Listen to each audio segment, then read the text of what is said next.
तुका भांडवाल हे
मानसाची देव चालवी अंता मीचे एक करता होय वृक्षाचे ही पान हाले याची सत्ता राजिली अहंता मग कोटे कामने विठू भरला सबाह्य उदे काय आहे चराचरी देखावी ऐकावी एक नारायण याचे भजन सुख नको पांडुरंगा करू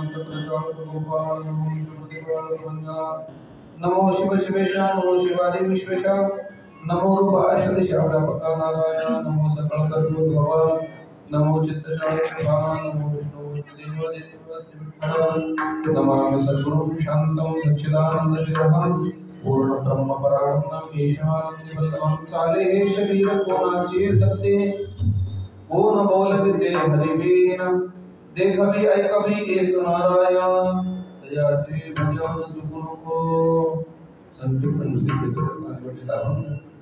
संत श्रेष्ठ जगद्गुरु तुकोबारायांचा पाच शरणांचा अत्यंत प्रसिद्ध असा अभंग सेवेकरता निवडलेला आहे. या अभंगाच्या माध्यमातून जगद्गुरु तुकोबाराय भगवान परमात्म्याचा विशेष परिचय करून देतात.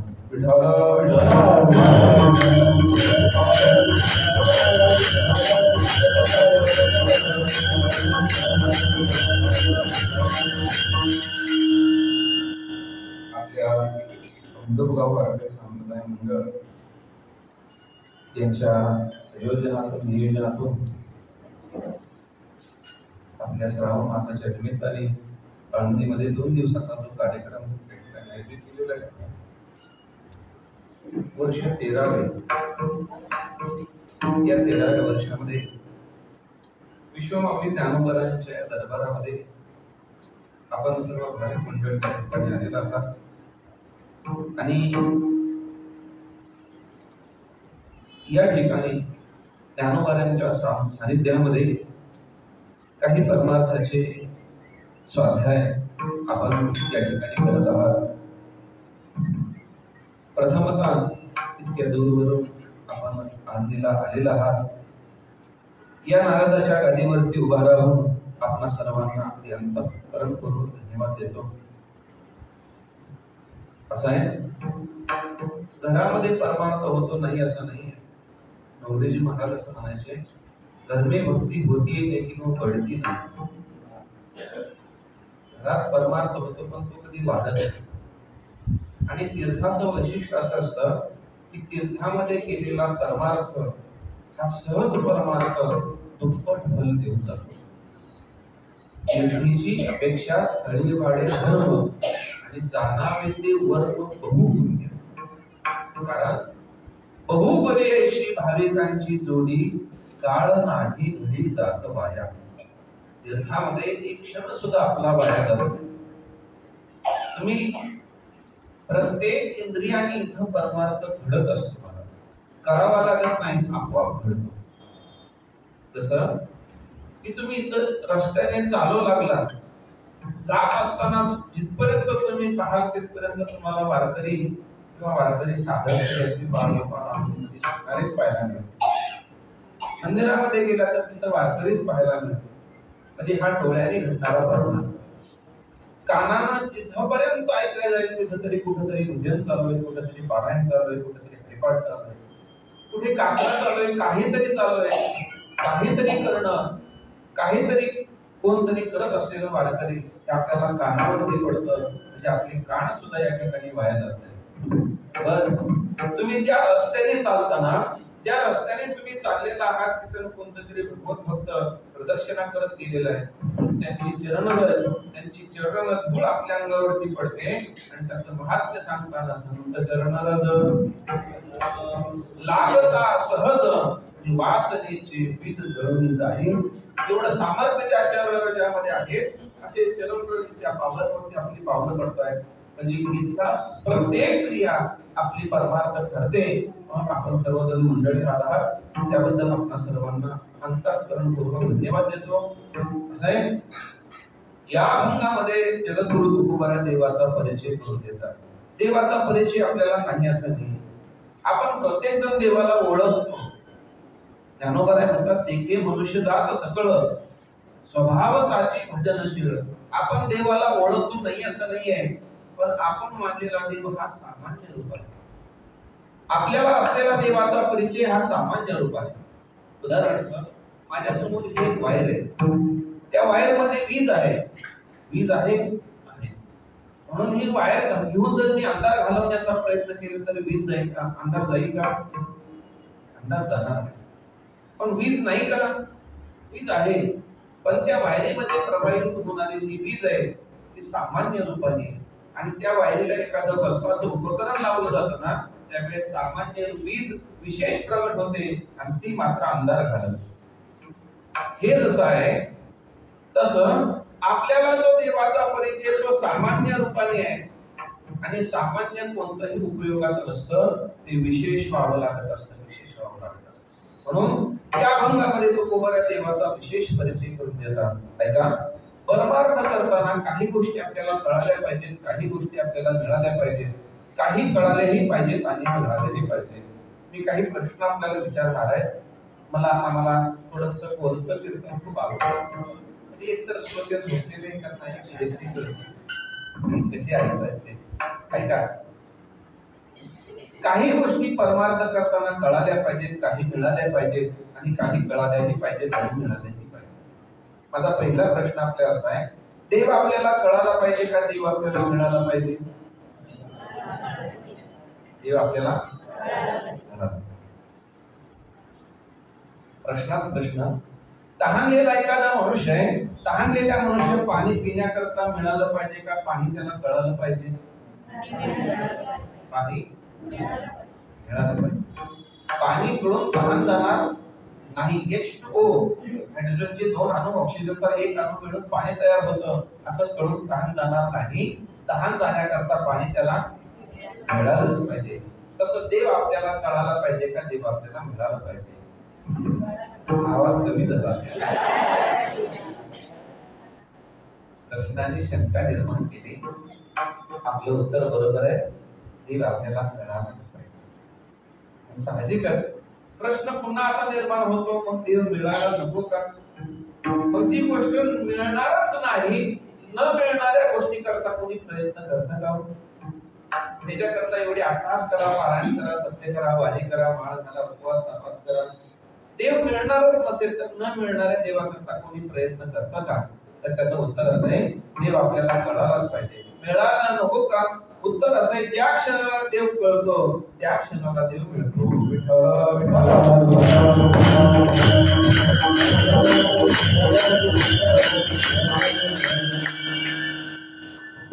म्हणतात, देव कळून घेण्याकरता मी देवाच्या जवळ जसा तसा गेलो ना, काय झालं?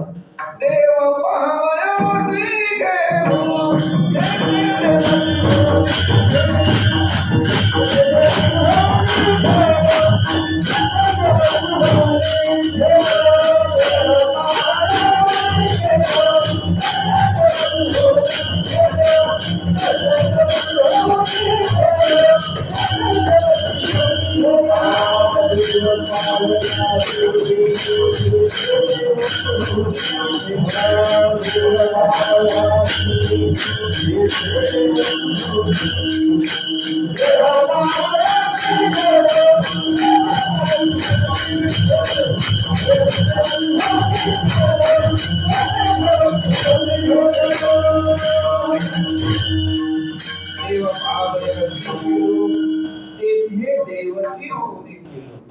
देव ज्या क्षणाला देव करतो त्या क्षणाला देव मिळतो. ऐका, देव मिळवण्याकरता प्रयत्न नाही, देव कळून घेण्याकरता प्रयत्न. कारण बऱ्याच जणांना देव मिळाला पण कळाला नसल्यामुळे फायदा झाला नाही. दुर्योधनाने कमीत कमी 1000 वेळा तर देव पाहायला सांगितलं, रोज पाहत होता पण कळाला नाही, म्हणून फायदा झाला.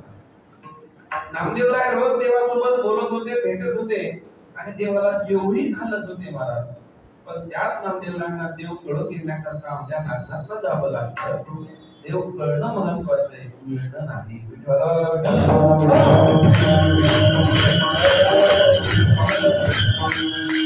देव कळावा, संत हे मिळावे. कारण संत कळणं महत्वाचं नाही, कारण संत कळण्याकरता संत व्हावं लागतं. कामने अंगे व्हावे ते आपण आणि तरीच महिमाने. संत कळण्याकरता संत व्हावं लागतं, संत मिळण्याकरता पुण्य असावं लागतं, आणि ते मिळवणं शक्य असल्यामुळे संत मिळाले पाहिजे. आणि भगवंताच्या प्राप्तीचं साधन जे भगवंताचं नाम आहे हे कळायलाही पाहिजे आणि मिळालंही पाहिजे. आपल्याला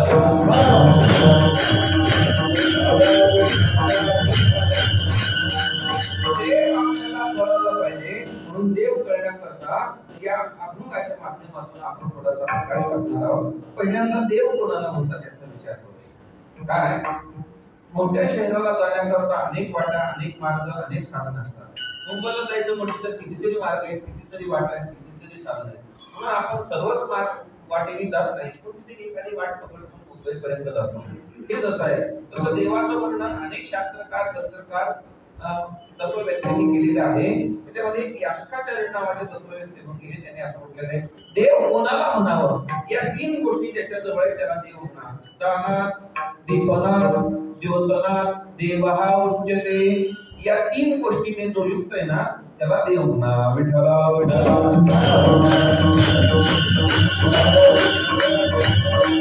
पहिली गोष्ट आहे दानात. दान देण्यामध्ये जो सर्वश्रेष्ठ आहे ना त्याला देव म्हणा. ऐकायला मंडळी, महाराज दान जो देतो त्याला देव म्हणावं हे तुमचं म्हणणं आम्हाला पटत नाही. कारण जगामध्ये दान देणारे काही कमी नाही. कर्णासारखं दातृत्व असलेले काही एक लोक आहेत, मग त्या सगळ्यांना देव म्हणावं लागेल. दान देणारे काही कमी आहेत का जगामध्ये? किती दान देतात? कुणी धन दान देणार आहे ना, कुणी भूमिदान म्हणजे भूदान देणार आहे, कुणी गोदान देणार आहे, कुणी कन्यादान देणार आहे, कुणी सुवर्ण दान देणार आहे. नाहीच कळलं तर मतदान तरी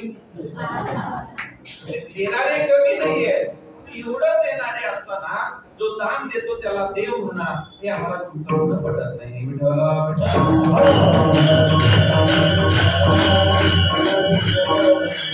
उत्तर सोपं आणि सुंदर असं, जगामध्ये देणारे कमी नाहीये, जगामध्ये देणारे कमी नाहीये. पण माझा प्रश्न असा आहे, जे देतात ते कोणाच्या सत्यता देतात, कोणाच्या सत्यता देतात. एखादा म्हणे मी पैसा देतो, द्रव्य देतो, धन देतो. खरं सांगा बरं, त्या धनावरती आपली सत्ता आहे का? त्या धनावरती आपली सत्ता चालते का महाराज? मनुष्य किती जरी मोठा श्रीमंत असला ना तरी सुद्धा त्या धनावरती त्याची सत्ता नाही. आणि खरं सांगू का, त्या धनावरती खरं जर आपली सत्ता असते ना, जाताना कपडं तरी घेऊन गेलो असतो. ज्या अर्थी कवडी सुद्धा नेता येत नाही त्या अर्थी त्याच्यावरती आपली सत्ता नाही. धनावरती सत्ता कोणाची आहे? देह हे काळाचे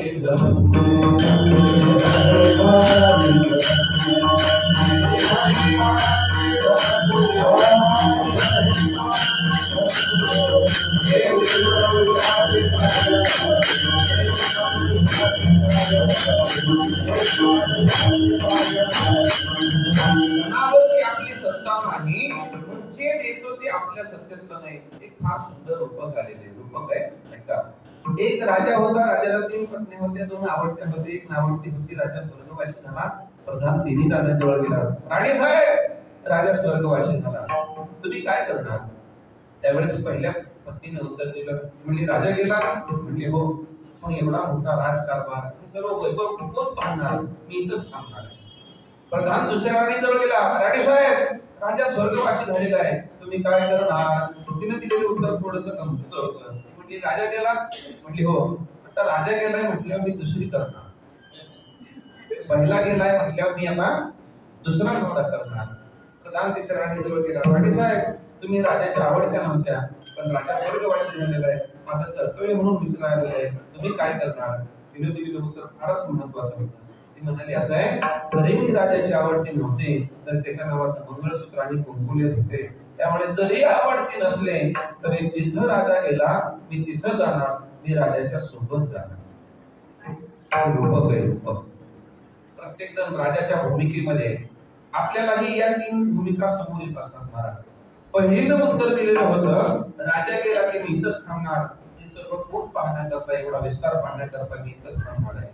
आपण गेल्यानंतर जे आपल्या सोबत अजिबात येत नाही ते म्हणजे हे सगळं दिसणारा प्रपंच, हा संसार, हे जग. खरं सांगा बरं, आपण गेल्यानंतर याच्यापैकी काय सोबत येतं आपल्या? बरं, सोबत जाऊ द्या, याच्यापैकी कशामध्ये बदल होतो? काय घराचा रंग बदलतो का? काय बदलतं? काय शेती बदलते? काही बदलत नाही महाराज. हे जिथं आहे जसं आहे तसंच राहतं, बदल काही होत नाही. जिथं आहे तिथं राहतं. पहिल्याने उत्तर दिलं, मी इथंच राहणार आहे. दुसरीने उत्तर दिलं, पहिला गेला की मी दुसरा करणार आहे. ते म्हणजे आपण कमवलेलं धन. जोपर्यंत आपण कमवतो ना महाराज, तोपर्यंत आपल्या हातामध्ये असतं. ज्या दिवशी आपण जातो ना, तेच धन दुसऱ्याचा हात धरता आणि निघून जातो. आणि तिसरीने उत्तर दिलेलं होतं, मी राजाची आवडती नाहीये, पण जिथं राजा गेला मी तिथं जाणार आहे. ते म्हणजे आपण आपल्या जीवनामध्ये केलेलं सत्कर्म, आपण आपल्या जीवनामध्ये केलेलं कर्म. खरंच सत्कर्म करणारे लोक जास्त आहेत का कमी आहेत? परमार्थ करणारे लोक जास्त आहेत का कमी आहेत? परमार्थ करायला कोणाला आवडत नाही, सत्कर्म करायला कोणाला आवडत नाही. पण सांगू का बाबांनो, सोबत फक्त तेवढंच येणार आहे, बाकी काही येणार नाही. विठ्ठल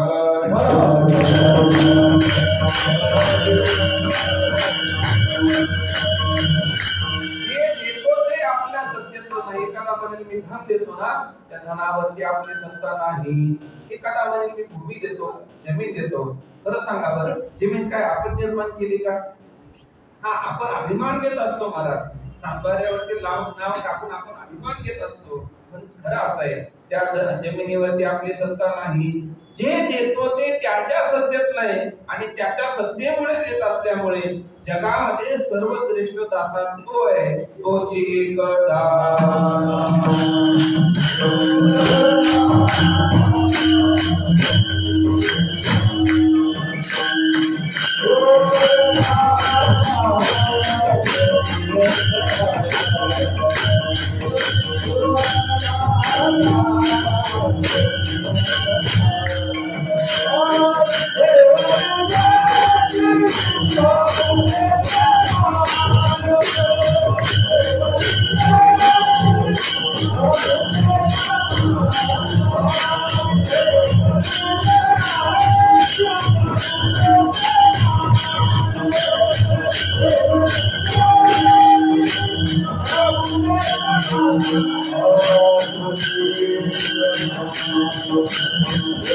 Oh,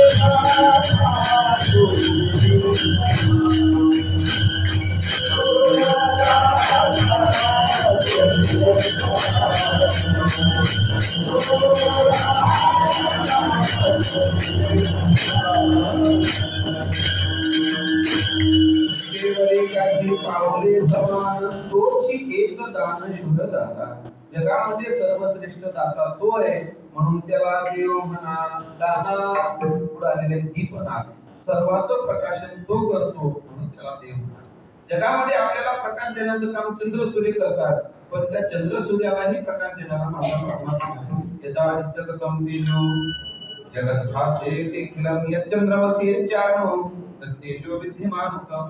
सूर्याला आणि चंद्राला प्रकाशित करणारा माझा परमात्मा आहे. सर्वांना प्रकाशित करतो म्हणून त्याला देव म्हणा. विठ्ठल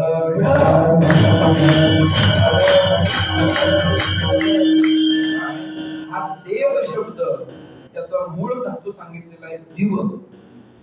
दिव दिव्यती म्हणजे प्रकाशित करणे. त्याला कोणी प्रकाशित करू शकत नाही पण तो सर्व जगाला मात्र त्या दिव शब्दाचं रूप झालेला आहे देव. काय संस्कृतामध्ये आणि मराठी वाङ्मयामध्ये काही शब्दाची रूप त्याला काही प्रत्यय लागल्यानंतर बदलत असतात आणि त्याच्यावरून त्याचे अर्थ तयार होत असतात. आणि काही रूप ही अपभ्रंशित असतात. त्याचा मूळ अर्थ मूळ शब्द वेगळा असतो पण कालांतराने त्याच्यामध्ये अपभ्रंशित झालेलं रूप वेगळं असतं. महाराज जसं आपल्या घरामध्ये आपण एक भाजी करण्याकरता पातेलं वापरतो है ना. वास्तविक पाहता त्याचं मूळ नाव आहे बहुगुण. त्याच्यात एवढे गुण असतात महाराज. त्या पातेल्यामध्ये तुम्ही चहा करा चहा होतो, भात करा भात होतो, भाजी करा भाजी होते.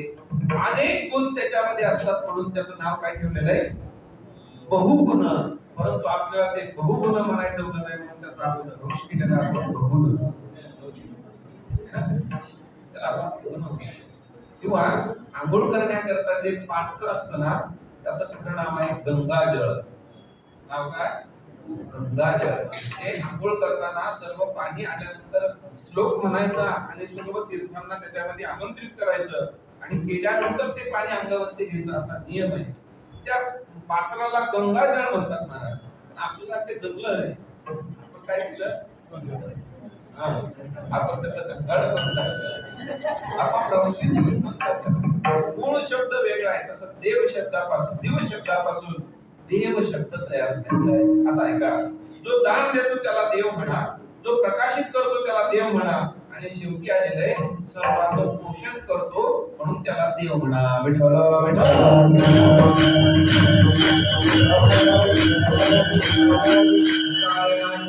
कृपाळू देवाशी आणि पोषितो जगाशी. सगळ्या जगाला पोषित तो करतो महाराज. बाळा दुधा कोण करीते उत्पत्ती वाढवे श्रीपती सवे दोन्ही फुटती तर वर उष्ण काळ माशी जीवन तयासी कोण घाली. सर्वांना पोषण करणारा परमात्मा असल्यामुळे त्याला देव म्हणतात.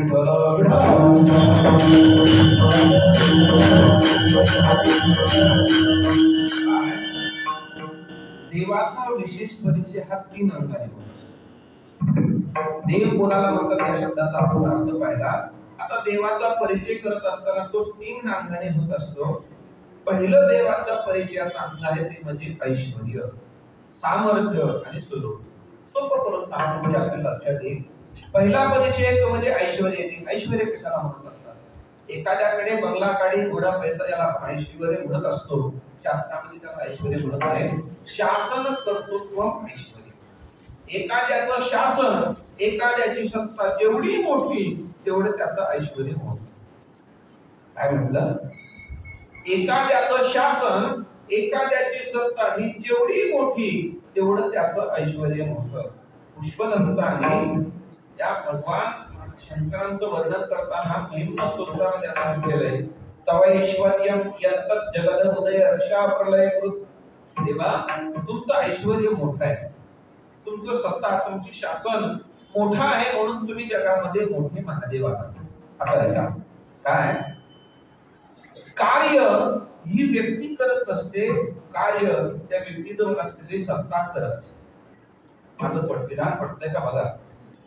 चौकामध्ये उभा असलेला ट्रॅफिकचा पोलीस तो ज्या दिशेला हात करेल त्या दिशेची वाहनं थांबतात, तो ज्या दिशेला हात करेल त्या दिशेची वाहनं चालू लागतात. मला सांगा, लोक जे ऐकतात त्या व्यक्तीचं ऐकतात का त्याच्याजवळ असलेल्या सत्तेचं ऐकतात?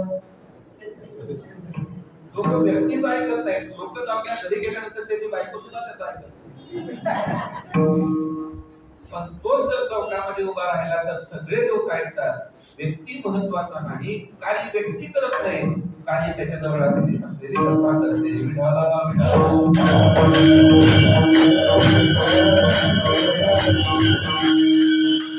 आणखी सोपं सांगतो, 2 वर्षापूर्वी कोरोनाचा काळ आलेला होता आणि कोरोना सुरू होत असताना 22 मार्च 2020 या दिवशी एक आदेश जारी झालेला होता. 22 मार्च 2020 या दिवसापासून कोणीही घराच्या बाहेर पडायचं नाही. हे कोणी सांगितलं होतं आणि कुठे सांगितलं होतं? हा गंमत, हे सांगितलं दिल्लीला. सांगणारा कोणी का असणार, सांगितलं कोणी? पंतप्रधानाने सांगितलं. कुठं? दिल्लीला. माझा प्रश्न आहे, हे जर दिल्लीला सांगितलं होतं, आमच्या घरामध्ये ऐकायचा संबंध काय? म्हणजे सांगणारा दिल्लीत आहे, तिथून काही सांगेल, आम्ही घरामध्ये कशाला ऐकायचं त्याचं? व्यक्ती महत्वाचा नाही, सत्ता महत्वाची आहे. आपण इथं जरी असो आणि ते तिथं जरी असले तरी त्या सत्तेचे आपण अविभाज्य अंग आहोत. त्यामुळे तो आदेश त्या सत्तेचे आपण असल्यामुळे आपल्याला ते ऐकावंच लागतं. नाही ऐकलं तर तो नियमाचा कायद्याचा केलेला भंग आहे.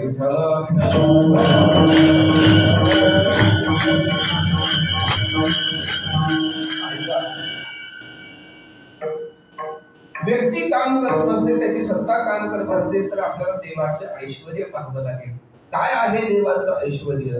असं आहे की जगामध्ये सर्व आहे ते देवाच्या ऐश्वर्याने चालतं. सर्व जगावरती देवाची सत्ता आहे महाराज, असं म्हटलेलं आहे. पुढे आलेलं आहे, जगामध्ये सृष्टीतलं पान सुद्धा त्याच्या सत्तेशी बाहेरच नाही. वृक्षाचेही पान झाले त्याची सत्ता, अशी सत्ता आहे त्याची. मग हे जर देवाच्या सत्तेने होतं, आम्हाला प्रश्न आहे महाराज, सगळं जग सत्तेच्या सत्तेने चालतंय, पण आम्हाला आमच्यासाठी असं विचारायचंय, आम्ही त्या देहामध्ये राहतो, ज्या शरीरामध्ये राहतो, ते तरी शरीर कोणाच्या सत्तेने चालतं? हेच तो कुमार अभंगाच्या प्रथम चरणात सांगतो.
शरीर कोणाचे सत्ते, कोण बोलविते हरिने.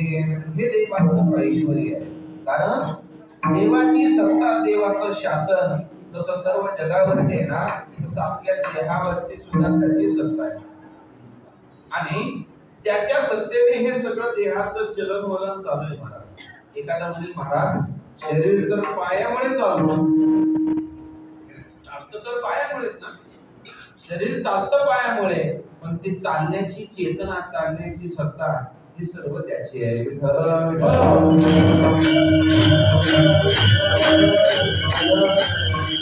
म्हणजे देव ऐश्वर्याने कळावा, देवाचं ऐश्वर्य कळावं, देवाची सत्ता कळावी, देवाचं शासन कळावं. पहिला परिचय ऐश्वर्याने.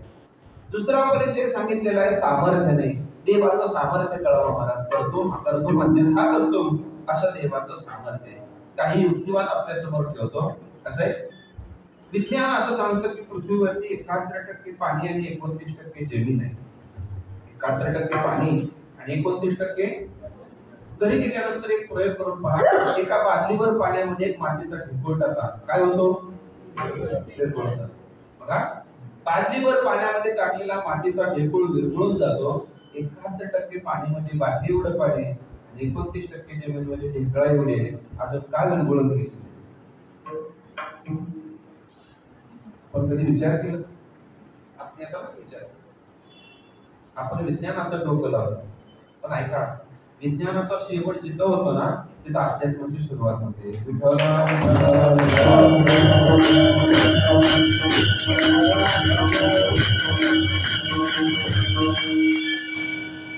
एकाहत्तर टक्के पाणी म्हणजे एका बादली एवढं पाणी, 29% जमिनीमध्ये ढेकळा एवढी आहे. अजून ती मातीची त्याच्यामध्ये भिजलेली नाही. त्याचं कारण सांगत असताना ज्ञानेश्वरीमध्ये ज्ञानोबारांनी असं लिहिलेलं आहे. ज्ञानोबारांच्या मुखात लिहिले, देवाच्या मुखात लिहिले, ज्ञानोबारांनी लिहितात, मेरे गानो असे भूतळी मनोनिहे समुद्र तळी पासूची ढेकुळी विरेचिना. पासू म्हणजे माती. ही मातीची ढेकुळी का विरळलेली नाही? कारण न फुटण्याचं सामर्थ्य माझे विठ्ठल.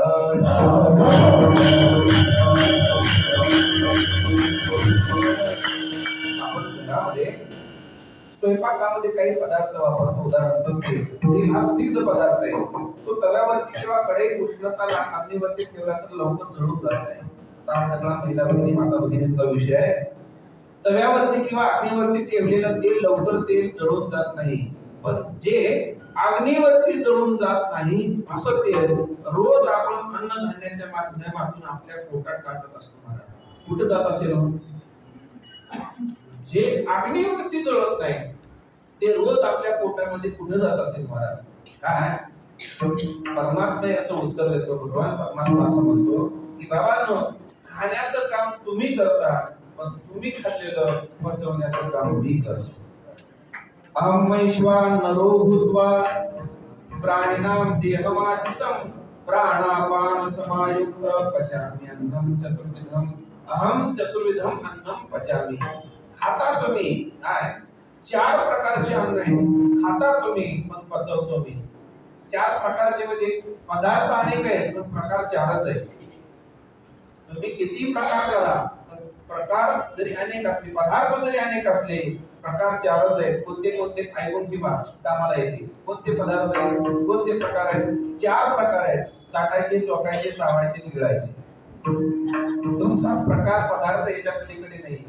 तुम्ही खाता तुम्ही पण पचवतो मी. पचाम्य अन्नं चतुर्विधं.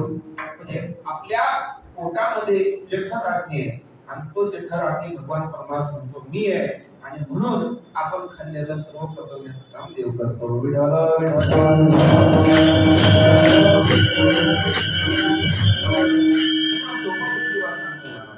एखादा फुगवलेला फुगा आहे.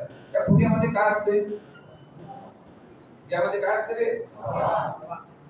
आणि त्या फुग्याला जर लहान छिद्र मारलं तर काय होतं? बाहेर जाते किंवा फुगा फुटून जातो. बघा काय तत्वज्ञान आहे. फुग्यामध्ये फक्त हवाच आहे आणि त्या फुग्याला जर एक लहान छिद्र मारलं तर त्या फुग्यातून सगळी हवा निघून जाते. महाराज, हा शरीर याच्यामध्ये प्राण वायू म्हणजे हवा निघून. हा एक फुगवलेला फुगाच आहे आणि या फुग्याला एक नाही 9 छिद्र आहेत. अजून एकाही छिद्रात हवा गेलेली नाही. हे कोणाचं सांगतात?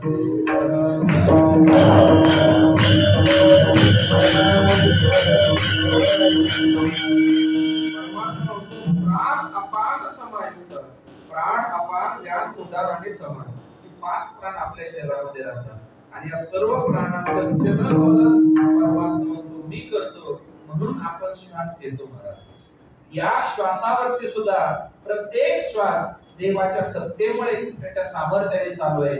आणि ज्या वेळेस त्यांनी सत्ता काढून घेतली ना महाराज, आपलं सर्व शरीर आपलं असतं पण त्याच्यामध्ये प्राण आपला नसतो. ग्रास गळी सत्ता नाही हाती जायाचे शरीर जाईल लक्षणात किंवा क्षणभंगुर हे जाय न कळता आणि त्रास वेळी सत्ता नाही हाती. सोपं बोलतात की आपल्या घरामध्ये आता सिलेंडर आलेले आहे ना, प्रत्येकाकडे सिलेंडर. म्हणजे आता चुली, शहरात तर चुली राहिल्याच नाहीत नाही का, शहरातल्या चुलीत गेले, शहरात चुली राहिली नाही. पण त्या सिलेंडर मध्ये काय असते, गॅस मध्ये हवाच असते. गमत पहा, तो सिलेंडर या तारखेला आणला असं आपण लिहून ठेवतो, बरोबर ना. या तारखेला सिलेंडर आणला ते आपण लिहून ठेवू शकतो, पण तो सिलेंडर याच तारखेला संपणार आहे असं आपल्याला लिहून ठेवता येतं का? लिहून ठेवता येत नाही महाराज. आणि तो नेमका पुढील असा असतो, नेमके पाहुणे आले त्यामध्ये फक्त इकडे लक्ष पडतो. म्हणजे आणला ती तारीख आपण लिहून ठेवू शकतो, पण हा याच तारखेला संपणार आहे हे आपण सांगू शकत नाही. हे जसं त्या सिलेंडरचं आहे ना, तसं हा सिलेंडर सुद्धा. हा सिलेंडर आणला त्याचा वाढदिवस प्रत्येक वर्षी साजरा करतो महाराज, पण याच दिवशी हा संपणार आहे हे कोणी सांगू शकत नाही. हा सिलेंडर म्हणजे सगळेच माझ्याकडे नका बघू, त्यांनी आपण सिलेंडर चेक करून घ्या आता वाल केलेला आहे का, नाहीतर एखाद्या वेळेस स्फोट व्हायचा. हे आपल्या सत्तेत नाहीये, आपलं सामर्थ्य नाही, शरीर आपलं आहे, पण त्याच्यावरती सत्ता आपली नाहीये.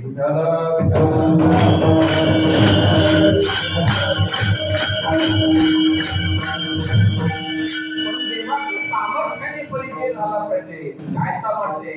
डोळे आपले, पाहणं आपलं नाही, कान आपले, ऐकण्याचं सामर्थ्य आपलं नाही आहे, तोंड आपलंय पण बोलण्याचं सामर्थ्य आपलं नाही.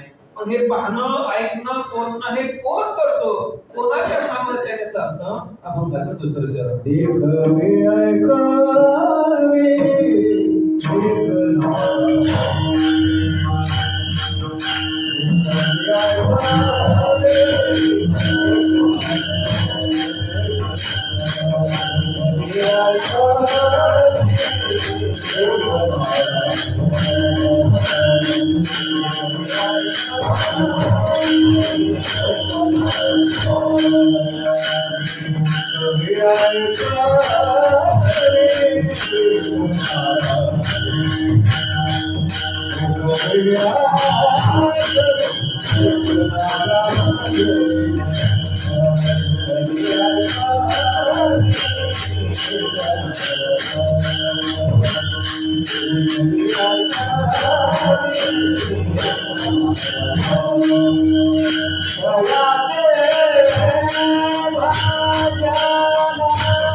पहिला देवाचा परिचय ऐश्वर्याने, सत्तेने, दुसरा परिचय सामर्थ्याने आणि शेवटचा परिचय सांगितलेला तो म्हणजे स्वरूपाने.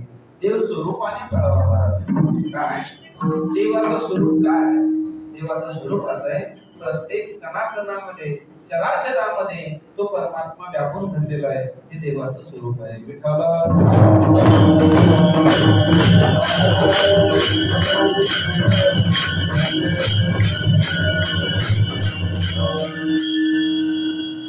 एक दिवस सांगतो, घरामध्ये दूध आहे. मला सांगा, दुधामध्ये तूप आहे का नाही? दुधामध्ये तूप बघा, दुधामध्ये तूप आहे, दुधामध्ये असलेलं तूप दुधाच्या तळाला असतं, मधोमध असतं का वरती असतं?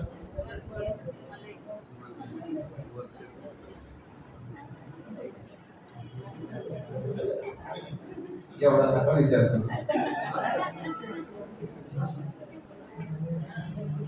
दुधामध्ये तूप, दुधाचं तूप दुधाच्या तळाला आहे, मधोमध आहे का वरती आहे? वरती असले आपल्यावर.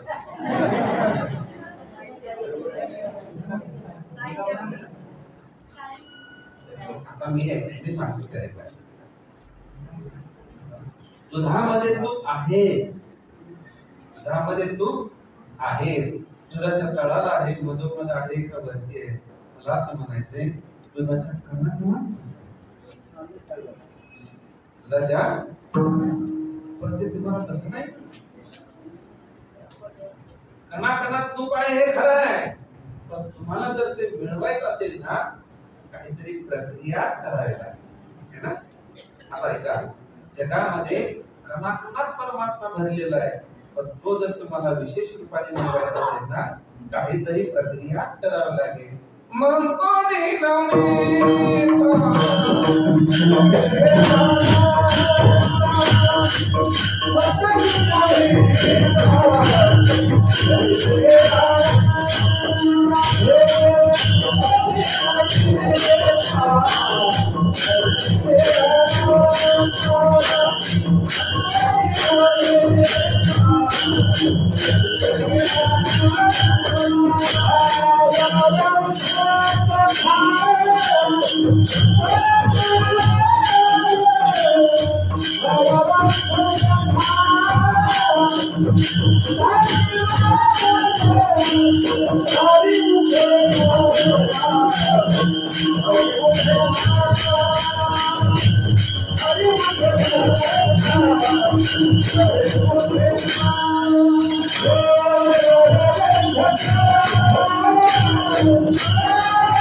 आणि तैशे घे आनंद.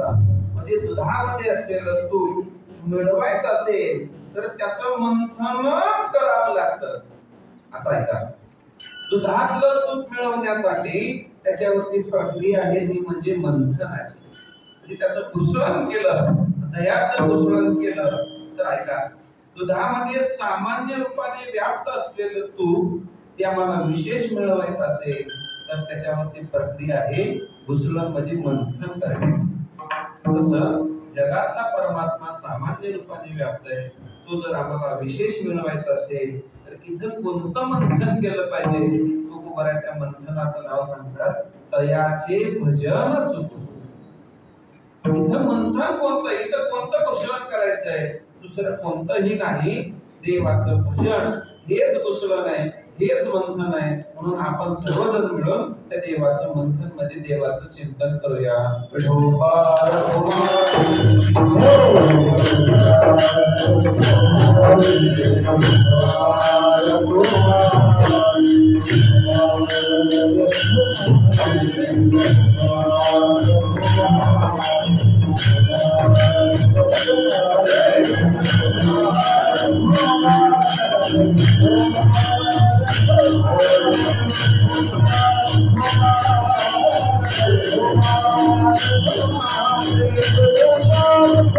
Oh,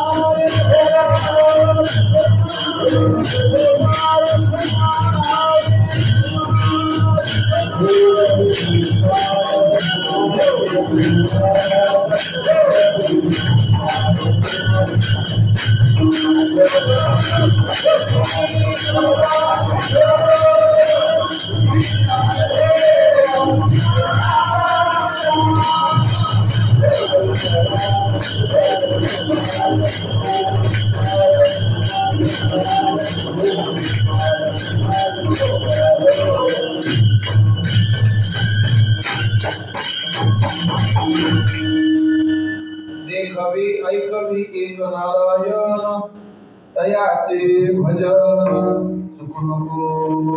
ऐका, देवाचा विशेष परिचय या अभंगाच्या माध्यमातून जगद्गुरु तुकोबाराय करून देतात. पण असा विशेष परिचय करून देण्याचं माध्यम साधन काय आहे हे सांगत असताना तुकोबाराय म्हणतात हे छोटंसं साधन आहे, ते म्हणजे देवाचं भजन. आता या शब्दाचा थोडासा विचार करूया. भजन भजन म्हणजे काय, नेमकं कशाला भजन म्हणायचं? भजन शब्दाचा अर्थ होतो भज सेवाया, देवाची सेवा करणं हे देवाचं भजन आहे. विठ्ठल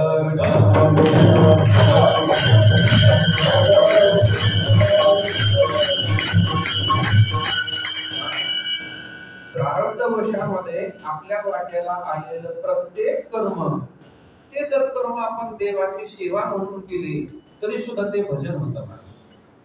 काय म्हटलंय? सावता महाराजांचं रत्न हे सावता महाराजांनी देवाची सेवा म्हणून केली, त्यांचं ते भजन झालं.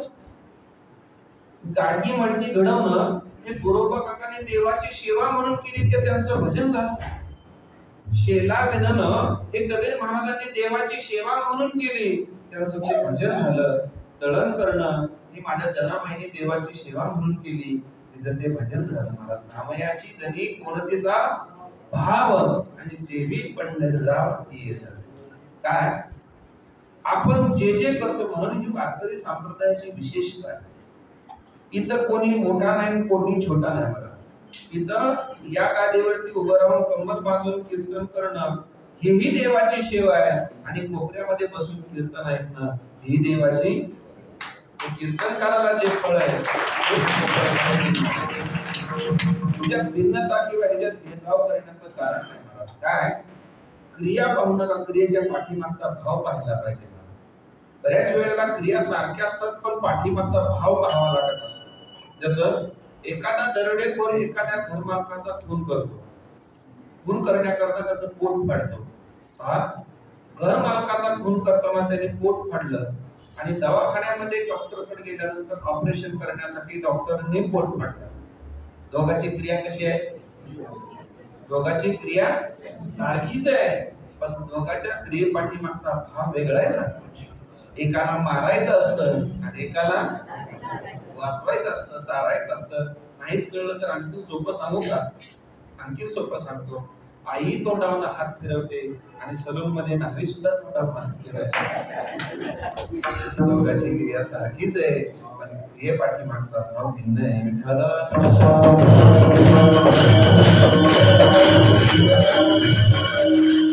कीर्तनकाराला जे फळ आहे तेच सर्वांना फळ आहे. म्हणून सप्ताहामध्ये जो कीर्तन करतो, टाळ घेतात, त्यांनाही तेच फळ आहे. तीही देवाची सेवा आहे.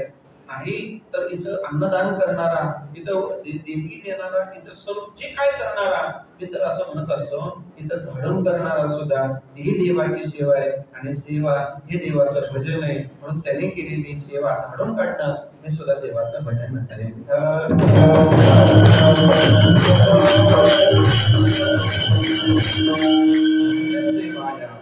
हा एक अर्थ झाला. पण दुसरा एक अर्थ आहे काय? आपल्याला आवडतं ते देवासाठी करणं ही एक भूमिका आहे, पण देवाला आवडतं ते आपण त्याच्यासाठी करणं ही थोडी विशेष भूमिका आहे. आपल्याला आवडतं का? पतिव्रतेची व्याख्या करत असताना असं म्हटलेलं आहे, तिला जे आवडतं ते पतीसाठी करणं ही पतिव्रतेची व्याख्या नाही. मग पतीची या मता आणि अनुसरणी पतिव्रता. तसं देवाला जे आवडतं ते करणं हे देवाचं खरं भजन आहे. मग देवाला काय आवडतं? आवडे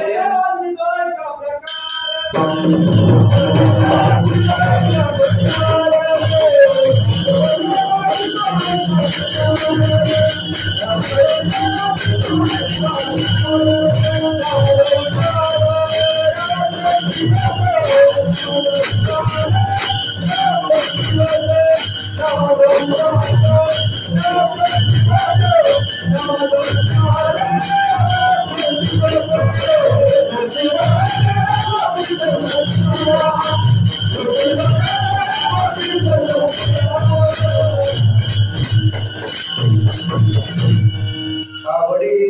देवाची तो एका प्रकार आणि नामाचा उच्चार रात्रंदिवस.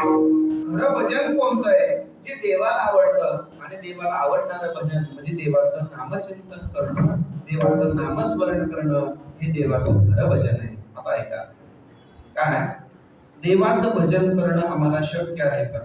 देवाचं भजन करणं आम्हाला योग्य आहे का? आणि देवाचं भजन करण्याची आवश्यकता काही गोष्टी करणं आपल्याला शक्य असतात पण योग्य नसतात, काही योग्य असतात पण त्याची आवश्यकता नसते. जसं काही गोष्टी करणं शक्य आहे पण त्या योग्य नाहीत. जसं व्यसन करणं आम्हाला शक्य आहे पण योग्य आहे का? योग्य नाही. मला तंबाखू खाणं, बिडी खाणं, गुटखा खाणं हे शक्य आहे पण ते योग्य नाहीये. व्यसन करणं शक्य आहे पण ते योग्य नाही. काही गोष्टी योग्य आहेत पण त्याची आवश्यकता नाही. मला जनामाई देवाच्या समोर उभं राहते, देवाला शिव्या देते. मला आले आले मिठ्यामुळं मायेच्या कराट्या, तुझी रांड नक्की झाली जन्म सावित्री तुडाले, तुझे गेले मडे तुला पाहुणी काळ रडे, उभी राहुनी अंगणी आणि शिव्या देती दासी झाली. पहा जनाबाई देवाच्या समोर उभं राहते आणि देवाला शिव्या देते. एक छोटासा प्रश्न विचारतो, देवाला शिव्या देणं जनाबाईला शक्य आहे पण आम्हाला काय अशक्य आहे का?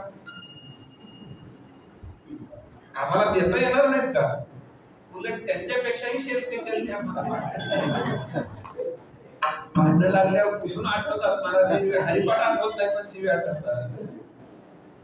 ऐका देवाला शिव्या देणं जनामाईला शक्य आहे पण आम्हाला शक्य नाही असं नाहीये.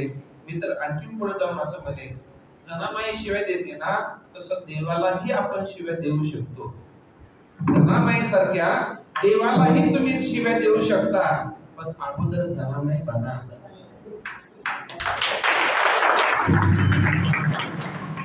जनामाई बना आणि मग शिव्या द्या, कारण तिनं दिलेल्या शिव्या सुद्धा देवाला गोड लागत नाही. असं आहे त्यांनी शिव्या द्याव्यात तरी सुद्धा पुन्हा पुन्हा जनामाईकडे देवाने जावं. देवाला दिलेल्या शिव्या सुद्धा जनामाईच्या शिव्या देवाला गोड लागत होत्या. मला नाही वाटत आपला हरिपाठन आपलं भजन देवाला गोड लागत असेल. कीर्तन काहीतरी कमी आहे महाराज, त्याच्या शिव्या गोड लागतात. आमचा हरिपाठन करताना देवाला का गोड लागत नाही?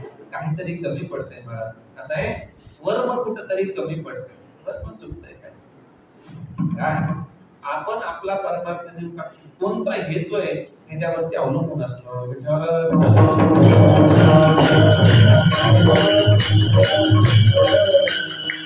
मोले घातले रळाया तैसा भक्तिपाद काय रंग बेगडीचा. बाप मेला म्हणून म्हणजे हाडोतरी लोक बोलवले रडायला. आता ते रडत असताना त्यांचं रडही रडणं आपल्यापेक्षा वरच्या स्वरात असेल यात बात नाही. आर्थिक तुम्ही जेवढं ठरलेलं असेल त्याच्यापेक्षा जास्त देऊन ते तेवढ्या मोठ्याने रडतील. मला रडण्याबद्दल वाद नाही पण त्याच्यात प्रेम नाही. सासूसाठी रडे सोन आणि भाव अंतरेचा तुकोबारांनी एक उदाहरण दिलेलं आहे. एकदा एका गावात पुराण चालू होतं, श्रावण मासाचं पुराण चालू होतं आणि पुराणाला एक गाडीमध्ये पुराणिक बाबा आलेले होते. मग ते सगळे श्रोते असे बसायचे आणि एक खांबाला टेकून बसलेला श्रोता ते पुराण सुरू झालं की रडायला सुरुवात करायचं. मोठ्या मोठ्याने रडायचा. त्या पुराणिकाला सगळ्याच लोकांना असं वाटायचं काय भक्ती आहे. कीर्तनात प्रवचनात बसल्याबरोबर त्याच्या डोळ्याला पाणी येतंय. काय प्रेम आहे त्याचं देवावरती, काय भक्ती आहे. आणि तो म्हणजे ते पुराणिक बाबा सांगायला लागले, नुसती मान हलवली तर तो ठसा ठसा रडायचा. ते सगळं पुराण सांगून झाल्यानंतर त्या पुराणिक बाबाला त्या बाबाला बोलवलं, काहो बाबा तुमचा एवढा भक्तिभाव, एवढे श्रोते माझ्यावर प्रवचनाला येतात पण तुमचं काय ऐकणं विशेषच आहे. तुमच्या इतका श्रोता मी माझ्या जीवनामध्ये जिंदगीमध्ये पाहिला नाही. माझे केस दाढी पांढरी झाली, केस पांढरी झाली पण असा वागता असा श्रोता मी कधी पाहिलाच नाही. तुम्हाला एवढा भाव कसा जागृत होता? काय कसं काय तुम्हाला आवडत होतं? म्हटलं कसलं काय नाही.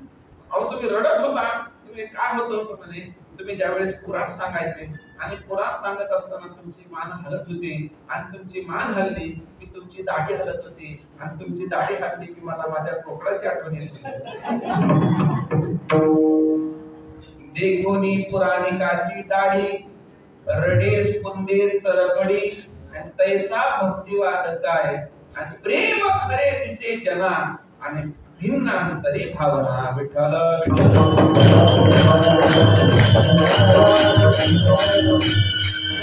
देवाला शिवाय देते आम्हाला अशक्य नाही पण योग्यता असणं महत्त्वाचे आहे आणि शेवटचा देवाचं भजन करण्याची आवश्यकता काय काय आवश्यकता आहे देवाचं भजन करण्याची महाराज काय होतं महाराज आपण सगळ्या गोष्टी करतो पण नेमकं देवाचं भजन देवाचं नामस्मरण करायचं राहून जातं विठ्ठल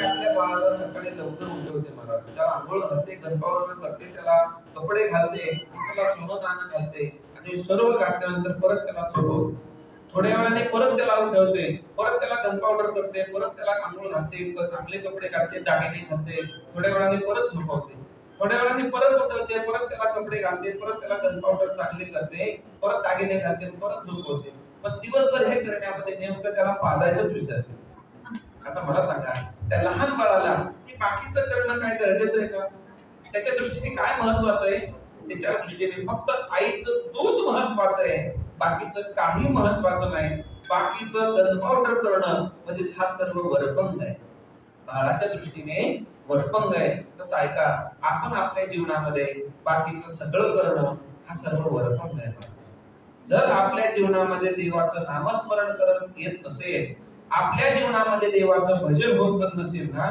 मी तर असं म्हणतो नुसती माळ घालणं हा सुद्धा गन पावडर केल्यासारखंच आहे नुसती कीर्तन ऐकणं हे गन पावडर केल्यासारखंच आहे महाराज दिंडी काढणं सत्य करणं यात्रा करणं हे सगळं गन पावडर केल्यासारखंच आहे जर आपल्या मुखामध्ये देवाचं नामस्मरण येत नसेल तर म्हणून महत्वाचं काय ते आपल्याला कळालं पाहिजे तुकोबारा म्हणतात याचे भजन चुकू नको देवाचं भजन म्हणजे देवाचं नामस्मरण आहे आणि असं नामस्मरण केल्यानंतर तो परमात्मा आपल्याला विशेष रूपाने परिचित होतो आणि तो परिचित होण्याकरता तुकोबारा म्हणतात तयाचे भजन चुकू नको ज्ञानेश्वर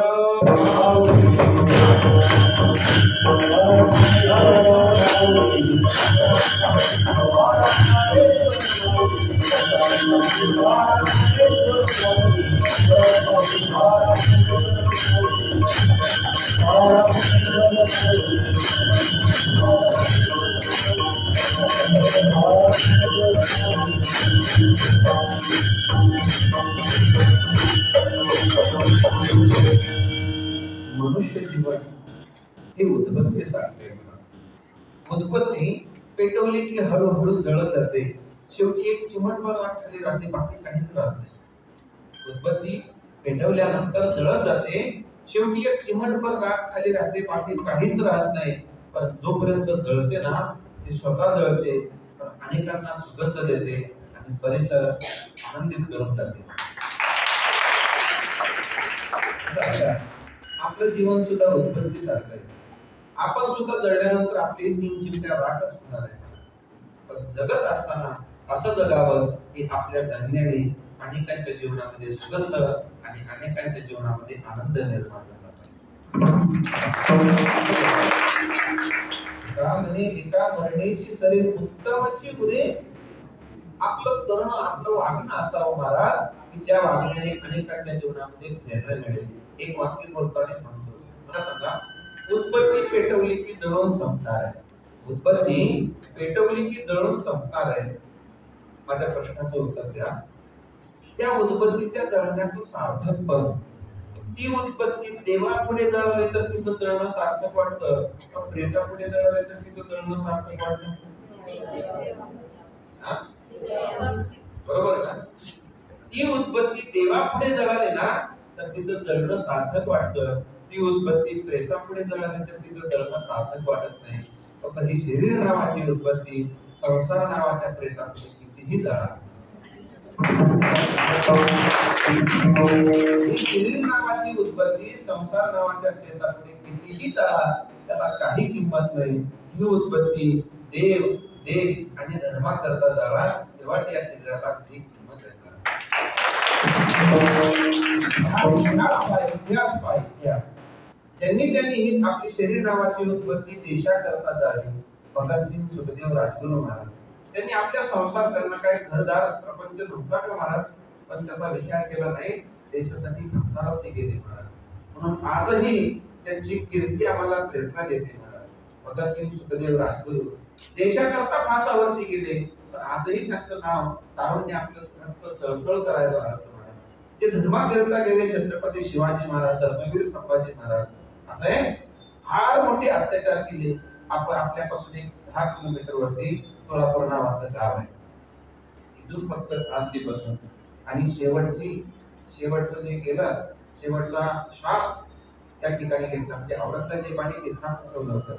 भीमानी भ्रमा नदीचा संगम आहे आणि त्या संगमावरती हे सोलापूर नाव आहे, नावाचं गाव आहे. आणि तिथं संभाजी महाराजांना आणलं होतं. 21 दिवस हाल करून हाल कधी रक्ताच्या ते सळया घ्याव्या, तापाव्या आणि डोळ्यामध्ये घालाव्या. मारायचं होतं तर मग एवढा हाल करण्यात हेतू काय मला? एवढाच हेतू होता, म्हणजे धर्म बदलावा. आता वेळ संपलेली, पण तरी सुद्धा सांगतो, काळ भयंकर आलेला आहे. काळ भयंकर आलेला आहे. बांगलादेशचं चित्र पाहिलं तर आपल्याला लक्ष देतो. फार अत्याचार आणि अन्याय चालू आहे तिथं आपल्या सर्वांबाबत. अर्थात हेतू वेगळा आहे, पण त्यांना करायचंय मात्र अत्याचारच करायचे. कारण वृत्ती असते म्हणून जागा होण्याची गरज आहे, सावध राहण्याची गरज आहे आणि सुरक्षित राहण्याची गरज आहे आणि एक शुद्ध होण्याची फार मोठी गरज आलेली आहे.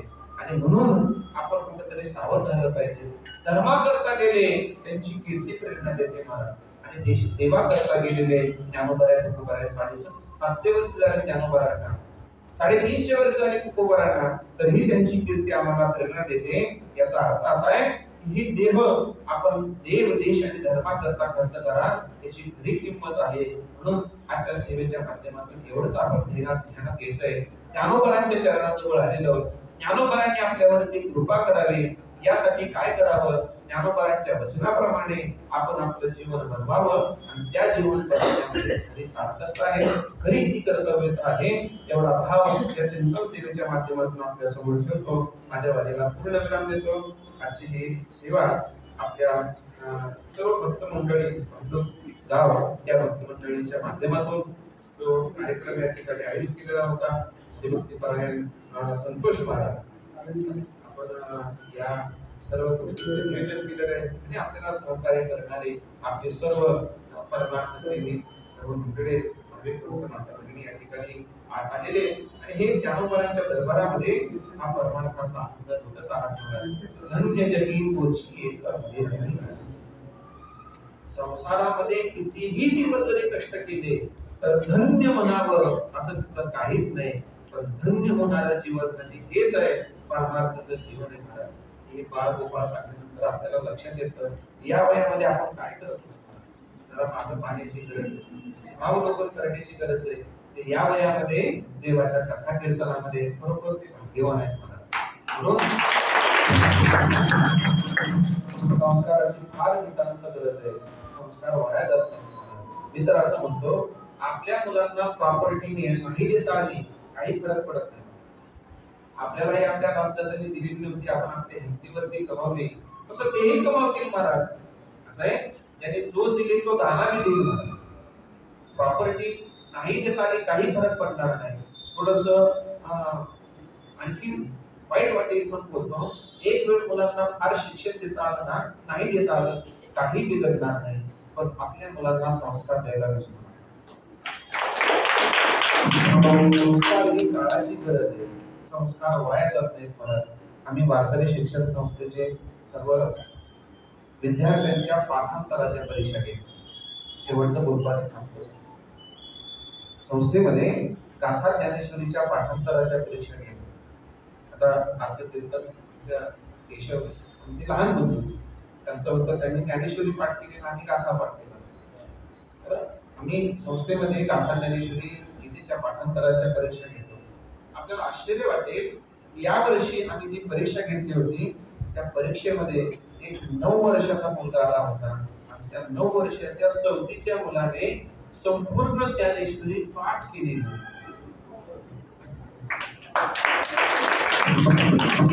आता आहे इथं आहे आनंदित राहतो.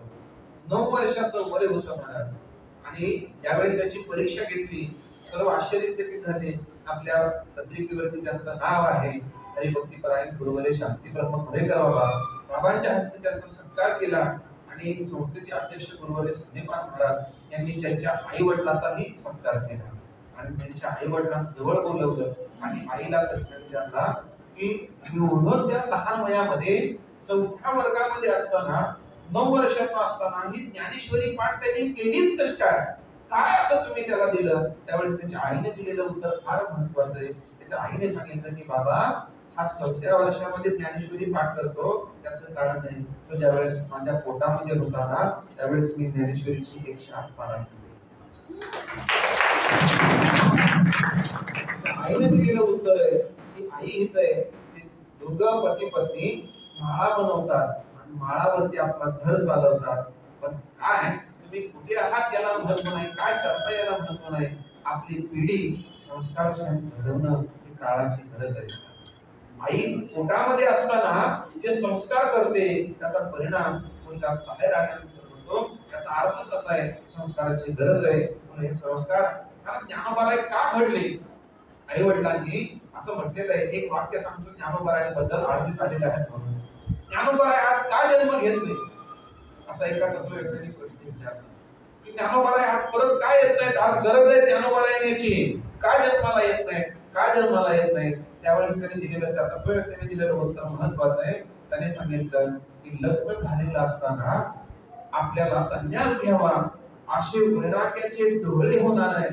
डोळे ज्यांच्या मनामध्ये अंतःकरणामध्ये निर्माण होणारे विठ्ठल संत म्हणजे ज्ञानोबारायांचे पिता नाहीये आणि ऐन तारुण्यामध्ये आपला पती निघून गेलेला असताना तो येईपर्यंत त्याची वाट बघत सिद्धेश्वरासमोर पिंपळाला रोज 1.25 लाख प्रदक्षिणा घालणारी रुक्मिणी माता या पृथ्वी लोकावरती नाही. हे दोघजण नाही म्हणून ज्ञानोबारायचे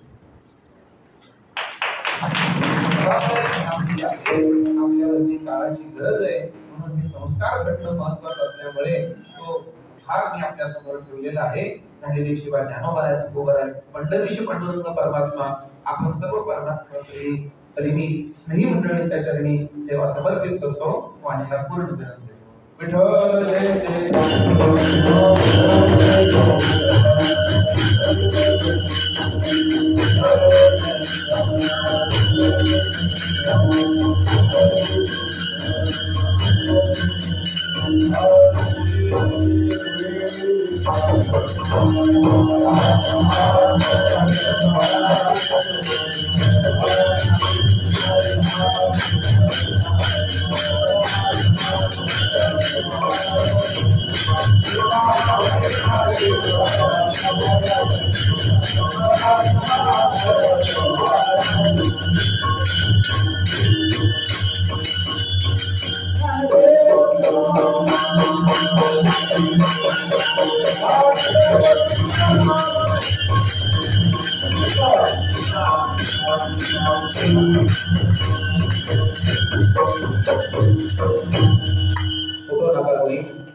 भांडुपगाव वारकरी संप्रदाय या 13व्या वर्षात आपण जे पदार्पण करत विष्णू ज्ञानोबारायांच्या अनुकंपेनं खऱ्या अर्थानं भगवान सद्गुरुनाथांच्या